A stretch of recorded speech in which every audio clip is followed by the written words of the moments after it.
What is going on, everyone? It's your girl, Nicole. And I'm Jordan. And you are tuned into the Playbook Diaries podcast, the best podcast in the freaking galaxy. And we have some good stuff to talk about today. My girl, Jordan, how are you? I am sleepy. How are you? We had a busy week. We'll get into it later, but you and I had a We busy had week. a very busy week. I'm okay. I'm okay. It was a long, great, glorious weekend, and I had some good Nigerian food, and I had some good Jamaica oxtail. I'm crying. That food is so loud. I'm good. I'm good. But what's going on in the football world? What's going on in the football world? Alrighty, so we'll do a quick little recap. We got a couple things. So now that college football has finished week one, um, most games turned out how we expected. So let me do a quick overview of the games. So Georgia put the beating on Clemson, beating them 34-3, winning by 31 points. That was brutal considering that Florida was ranked 14. So I didn't really think that the beating was going to be that bad, but it was. Georgia is ranked number one. So I don't really see Clemson dropping too much. I think maybe they'll drop to like the lowest of 17, but I think they might remain where they are because they played the number one seed. How much did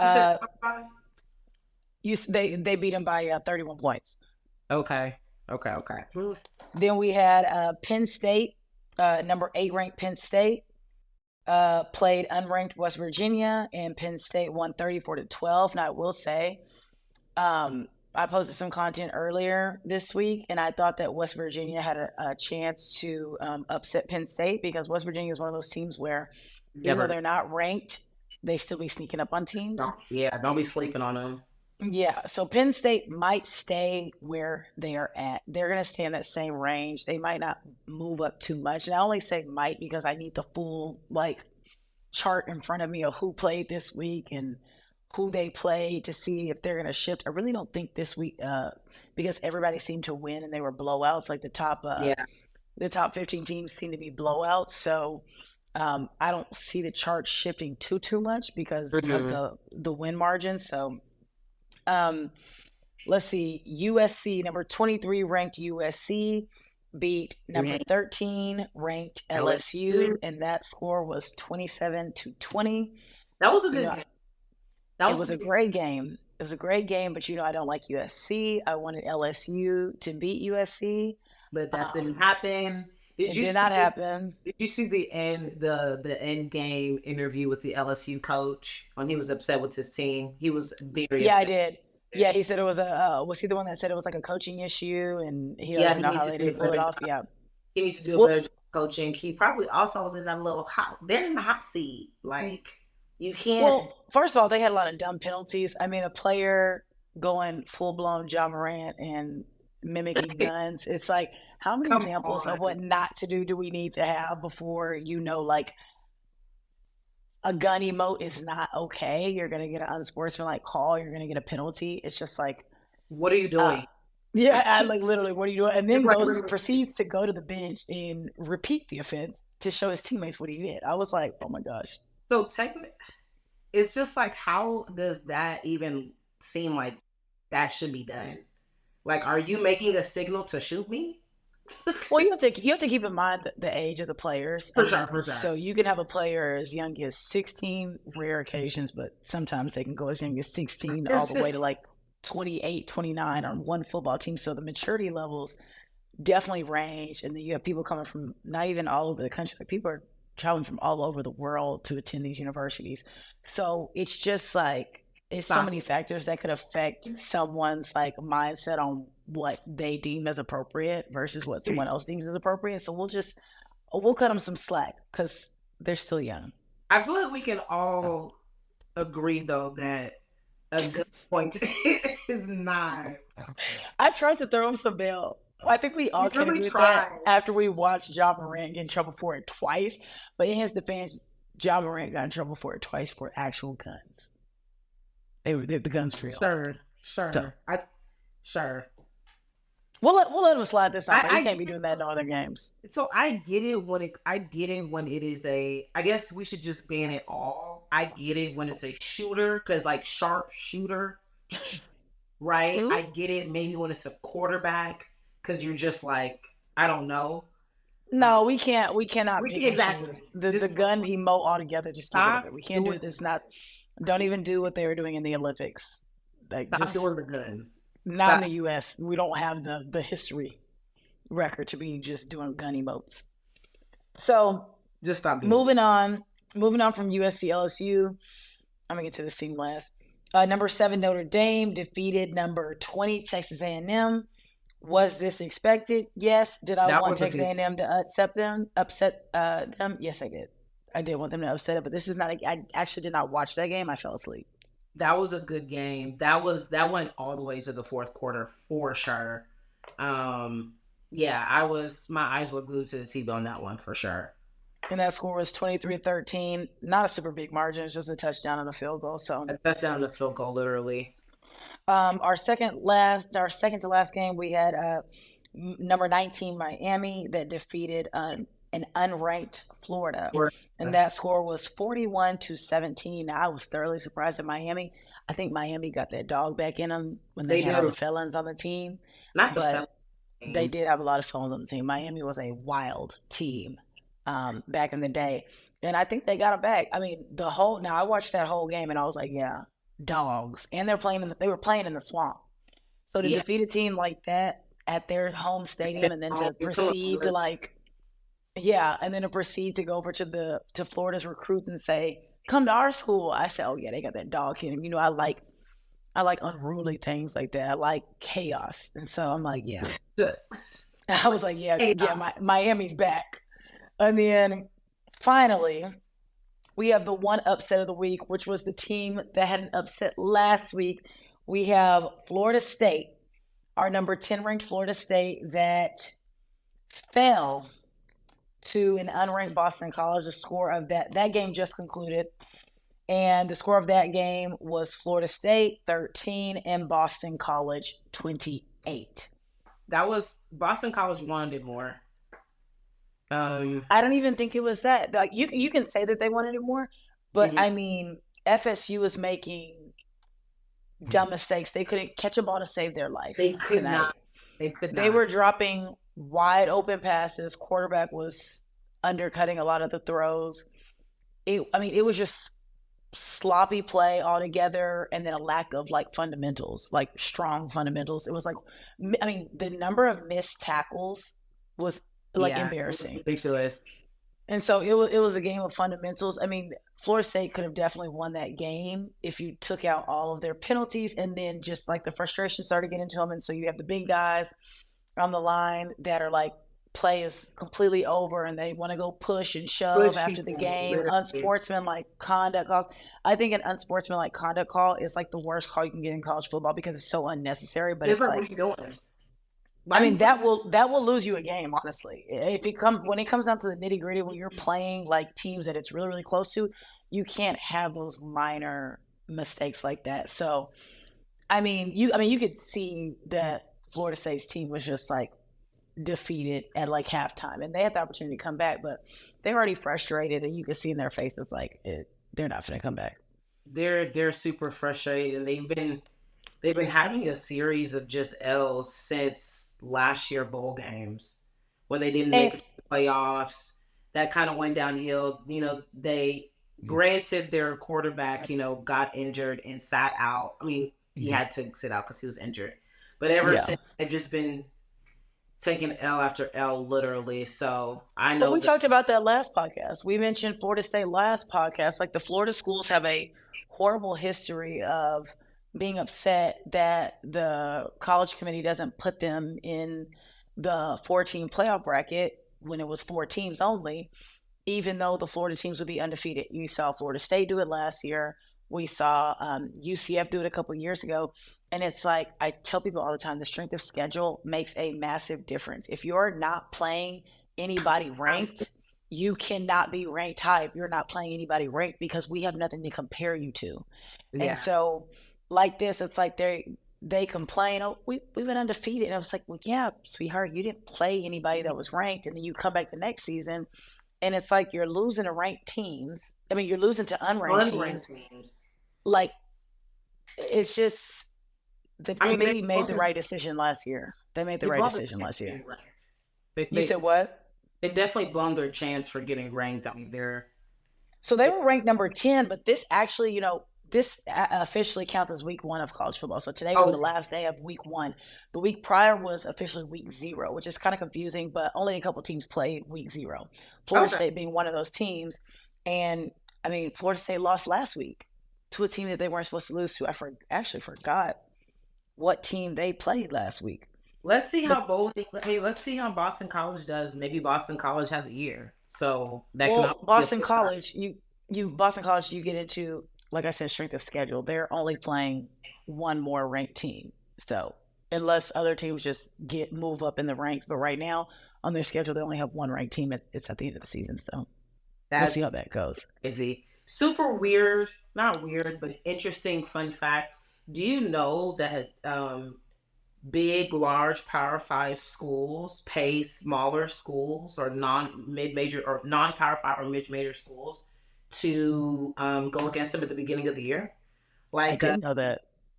Alabama paid Western Kentucky University $1.9 million to play in Alabama's home court.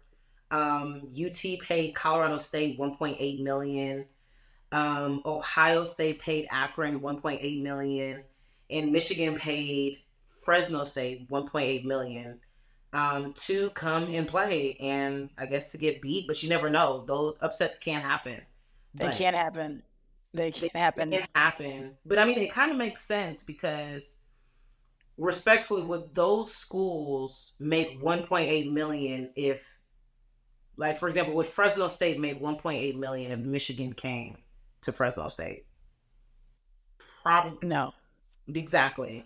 Um, You know what the so there's like perks on both sides of it, right? exactly, Hmm. exactly. So There's like, the business decision. It's like, hey, mhm, we didn't even make 1.8 million if it was on your side. So here's 1.8 million. We automatically make like 10 million off top from like ticket sales. That has nothing to do with alcohol sales, food and beverages, and X, Y, or Z parking. So the money spent in the city as well. it's a win-win and exposure. Exposure, but you know what else? One thing you forgot to mention is it is a confidence booster for the large teams. It's like we're going to give you guys a couple teams and you're going to blow out the opponent, and it's going to build the teams, like the team bonding. Everybody's bonding when the team's winning. So it builds the team as a whole. It builds their Are confidence for for when sure. they have those harder games. It's a great it's a good thing on both sides. So for those who didn't know that, now you know. Anytime you see the beginning of a college football season, those are usually some form or fashion of. I mean, they're all business transactions, but that's a very specific, intentional one for these large schools. Um, you Nicole, kind you got what the games that are to look out for next week? What are our big games for next week? Or yes. this, should I say this upcoming week? I forgot it is Monday night. Yes, this upcoming week, one game that I'm very, very excited for is UT versus Michigan because Texas is back. So There. I'm expecting a great game. The other game that we need to be on the lookout for is Tennessee versus North Carolina State, NC State. So that should be a great one as well. I believe, what is NC State? They're ranked like 24. Yeah. And Tennessee Um, is 15. and 20 and Tennessee is 15. So those should be some really good games to look for. Anything else with college football? Who do you have winning Texas versus Michigan? Who do you think's gonna win? Where's the game at? The game is at Texas. The game is at Texas. I Is it at Texas or is it in Ann Arbor? I'm so sorry. The game is in Michigan. It's in Ann Arbor. I have my dogs Texas winning. I'm gonna root for my state. So What's the weather in Michigan right now? Is it hot, cold? I have no clue, but I mean it I still assume should it's be still okay. some. It still should be okay. I might go with Texas because Michigan lost all of their starters last year. You know, Yeah, it should be. It should. I'm going with Texas. NC State versus Tennessee is at NC State. I I'm gonna go with Tennessee. I want to go with Tennessee. NC State's home crowd needs to be ready, pumped, energy, going crazy. But the Um, Tennessee players should already like the Tennessee players should be well versed in like that stadium loudness and chaos because Tennessee has the loudest stadium in college football. yeah. So they By actual decibel measurements, it is the loudest stadium, and what football players have reported as the most difficult stadium to play in because it is so loud. So yeah. I guess we Tennessee both. should I be guess used we to both it. going UT and we both going for Tennessee. So we'll see. We'll Yep. see. We'll see. Anything else with college football? We did get an alert during the Florida State Boston College game that the Pac-12 will probably dissipate as a conference for the Word. 2025-2026 season. So those teams, who do we have in that conference? We have Oregon State, Oregon State, and then we have who's the second one? Washington State. Washington State. Yeah, so Oregon State and Washington State will more than likely be independents for next season, unless something changes. But they did reach the deadline on their, I believe, their TV deals, and so some sort, they reached a deadline on, and they did not renew their contract. So they're probably looking to be independents for next season. They are But both interesting schools with that were within the Pac-12. Like even when I can just imagine like what conference would they like merge into and that would fit okay. I really don't know without them like kind of basically going to a mid-major. I think Washington State could fit into Okay. ACC, but what would be difficult for them would be that time difference because Washington State is obviously on the West Coast, and then you have ACC. Most of their teams are on the East Coast, so that time difference they would essentially be going across two or three time zones every I mean single time they played. Washington's figuring it out, or they're gonna have no choice but to figure it out. Yeah, they're going to figure it out, but there's certain things that you don't want to inflict on your players. So it's like, I mean, I prefer to play a team that's in the same time zone as me, or a bunch of teams that's in the same time zone as me, versus have my players on the Across, road adjusting to the time zones every single time we have an away game. that's gonna be a tough. That's like we talked about it last episode. That's gonna be a tough adjustment. Like just the They'll time difference. I mean, Cali they'll is figure it out. They'll figure they it out. will. They're young. They're young enough to figure it out. They're kids. They can adjust better than we can. It's true, baby. Speak for yourself. I can adjust. I can't. You're I like can't. I struggle with time zone differences. I need sleep. It's just so bad. But you gotta yeah, give me at least 2 days, at least 2 full days. yeah, At least, at I least- don't like that West Coast time difference. That one is I don't like that one. But for me, that's all that I have for college football. Tell us something about women's basketball. let's talk about some WNBA stuff. So currently, I think one of the interesting things are who is going to win Rookie of the Year. Is it going to be Caitlin Clark or is it going to be Angel Reese? Caitlin Clark has the single most game assists in the WNBA ever with 19 assists in one game. She's the first rookie to get a triple double. She's the first WNBA player to have a back-to-back 25-point game, 25 points, 10 rebound game. She leads the league in assists and she's second in three-pointers made. But on the other side, you have Angel Reese, who is the top rebounder. She averages the most rebounds, and she has the most double doubles, or maybe she almost had the most double doubles in WNBA history, but she for sure has the most for this year with 15 back to back double doubles.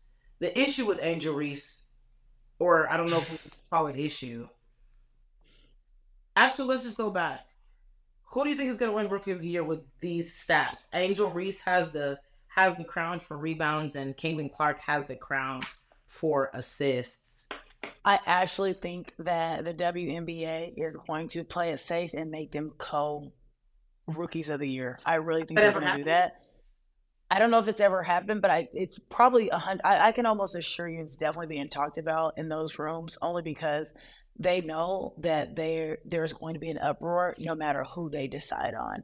It's going to be a race war regardless. These two have been the focal point of the American race wars since their junior years in college, and they just keep feeding into that war, because you feed into the war and you that war makes money. And so I think that they're gonna play it super safe and be like, you know what, if we pick Caitlyn, all the Angel Reese fans are gonna be mad. We pick Angel Reese, all the Caitlin Clark fans are gonna be mad.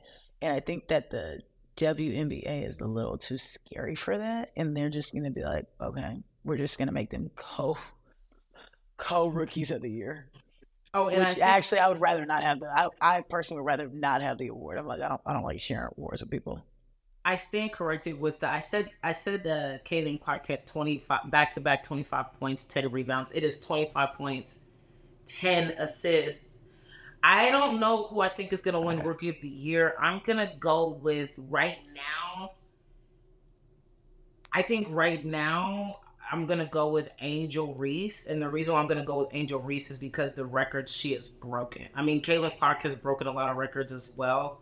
The back to back double doubles, 15 in a row. That's very impressive for A a rookie. rookie, That's very yeah. very impressive for a rookie, and she's the top rebounder of the league.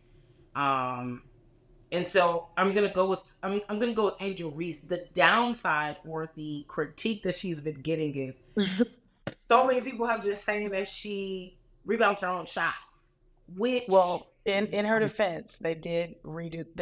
They checked the stat for, and they adjusted for the shots that weren't hers. She was still the leader in it. So is just that when you're it's it just that is when you funny watch. though. I understand where they're coming from. So I looked up her field goal percentage. Her field goal percentage is 35%. That actually I'm might sorry, work against 38%. her. 38%. That part might actually work against her when it comes to rookie of the Exactly. year. Because that means you're not really making it. And it's And 38%. she's a big man. She's right by the goal. Exactly. She should have a way higher field goal percentage than that. Yeah, she's not shooting shots. They're all within the perimeter. So I don't know. The 38% is not that great. She is 35th overall when it comes to the highest field goal percentage. So I mean, she's not bottom. She's like top middle tier. So Um, we'll see. I'm rooting for my girl Angel. She has a lot of freaking haters. She has a lot of haters. I think she is drastically like it's like I think it's pretty bad. When you look at the comments, like it will be something irrelevant. It'll be about Angel Reese, and then there'll be comments about like, but Kaden Clark is better. Even though we are uh, talking about this or some of the that. comments are just flat out racism. So once you remove like the racism, it's like I don't know if you yeah, it is haters, but it's like racism is They racism. don't like Like them. you They just don't can't like them. fight it. It's just like whatever. But yeah, no, but the one that I'm a fan of Caitlin Clark, because the media is always so messy with Caitlin Clark, and they always try to throw her bones, and she never takes the bait. She never bites it and feeds into the narrative that She handles it great. they're trying to paint. She handles it great, and I can assure you, if I was in the same situation, I would not. So that's why I admire her in her position a lot, because I'm like, oh my gosh, she has so much constraint that I don't have. So it's admirable, because I'd have been like, oh yeah, nah, I'd have been talking so much trash. I mean, they definitely try to set her up to be messy as They hell. do. It never works. She literally comes off as like a humanitarian. She does. She really does. She And comes she off like Bill Gates' wife. She, literally she she's like, you tried it again and I'm cool. I don't want no smoke with nobody. yeah, yeah. All right. So what's our next topic? This was a um short episode. It's a short episode today. this is a short episode, but we just had a banging episode. We have a really great treat for everybody. Jordan, what do you think about our last interview? So I think this weekend, some of you guys saw it on our Instagram, our social media pages, and apparently some people talked about it on TikTok. But we actually filmed an episode with Cody Ford. Some of you may know him as a O lineman from the University of Oklahoma. He was actually on the number one O line in the country in 2016, winning the Joe Moore Award. That O line that was fighting for Baker Mayfield. So it was a really, really good O line. And but a lot of you know him for his drama on social media, specifically TikTok, with his Right? ex influencer girlfriend Tiana Robillard. I hope I said her name correctly. But they were together, really popular on social media. I was a fan of them both and the relationship, and then they broke up. There were cheating allegations. He confirmed it, she confirmed it, and so it got a little messy on TikTok. And so Tiana had done a couple of podcast interviews, and Yeah. so at the Playbook Diaries, we reached out to Cody, and we got a response, and he came on the podcast to. I don't want to necessarily say like he told his story, but he told things from his perspective, um, and Go revealed some for it. interesting things, and spoke from an interesting narrative, because when men cheat, I'm always interested. They're like, well, like, why? And I want to know the thought process through it. And Cody was able to provide that for us. So it's actually a very interesting episode. And I think that it went way better than expected.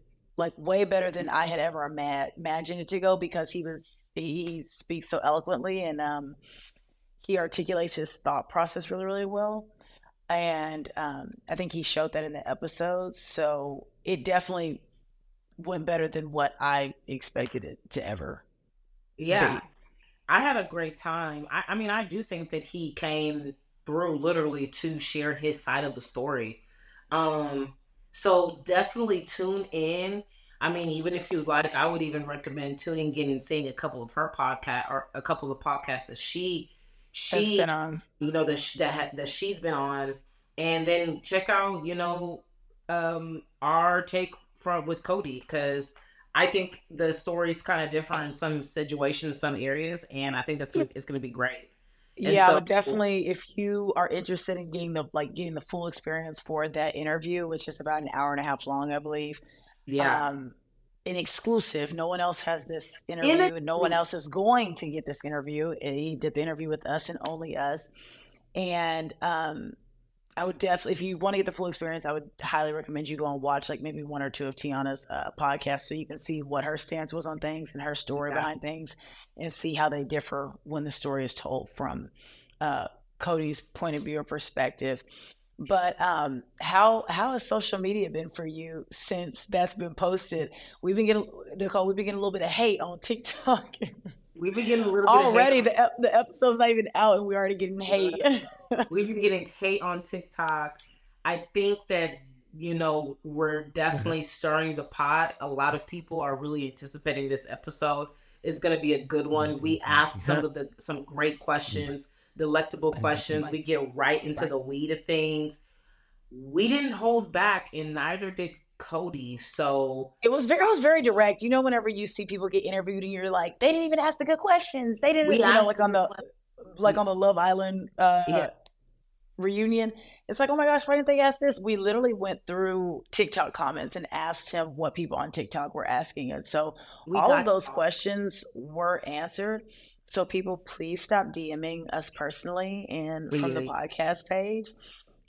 We have been accused. I mean, they've been calling us all types of stuff. and then on we're top not. of we We're didn't not even girls, let girls. We're not. We're who wants to hear his perspective? Well, actually, in reality, there are a lot of people that want to hear Cody's there's perspective. a lot of people. And even if you don't believe it, I'm still messy. I just want it. I like hearing both sides of the story, just so I can make my own observations. And I would invite everybody else to do the same. Yeah, But please stop inboxing us. I just wanted to hear both sides of the story. Just because I'm hearing Cody's side of the story doesn't mean I'm a girl's girl. Um, Doesn't mean I you're not. Doesn't mean you're not a girl's doesn't mean girl. I'm not a girl's girl. Yeah. But stay tuned. I mean, this is juicy stuff. Hot take exclusive coming from the Playbook Diaries podcast. Uh-huh. I told you And you guys, guys can't expect that this week. It's coming this week. It's literally in the process of being edited, and we will post it on all of our socials. Like, you guys will see that. You will see it. Yeah, and definitely we have been even checking along. Welcome also a lot of our new followers. We have received a lot of new followers in the past 2-3 days. Yeah. Welcome to the Playbook Diaries podcast. We got some juicy stuff because this is where there is a play behind every single story. Mhm. Um, But but like always, new followers, old followers, leave us comments. Um, interact. interact with us. We do talk back. Let's try to maintain a level of respect because I'm going to match whatever energy I get, Please. respectfully. Um, so if you have pointers, we can take criticism as well. You know, we're new to this whole podcast thing. A lot of people mentioned it on TikTok, like, "Oh, Cody went on this small little podcast." Hey, Did everybody, yeah. Oh, it was a lot of comments on that. Hey, everybody has to start somewhere. Not we cannot all just wake up and be famous one day. So Jordan, you don't even have we to address that. They'll see the episode, they'll see where Cody decided to go, and the people who are saying that he went on a small podcast, they'll be watching that small podcast. So um, period. that's just what it That's a good is. You point. don't have to answer or address anything. Hey, They will be watching. everybody got to start somewhere. But for the people that did say that, because like I mentioned earlier, I am very messy and I am very petty. I screenshotted them. So, so I will be reposting that once we hit like, a year from now, 2 years from now, once we hit the 1 million followers, I will be reposting that as of then and now to show the progress. So, um, It's all good. hey, it is all good. No hard feelings taken. I probably would have said the same thing if I was watching or whatever. Anything else, my girl? That's it. It's a short podcast today as we prepare for the release of Cody Ford's episode. But other than that, I think we're good to go for until next week. Okay, my peoples. Let's round it out. So again, it's your girl Nicole. And I'm Jordan. And you have tuned into the Playbook Diaries podcast, where there is a story behind every single play. Good night. We will see you later. Let's go. Ciao.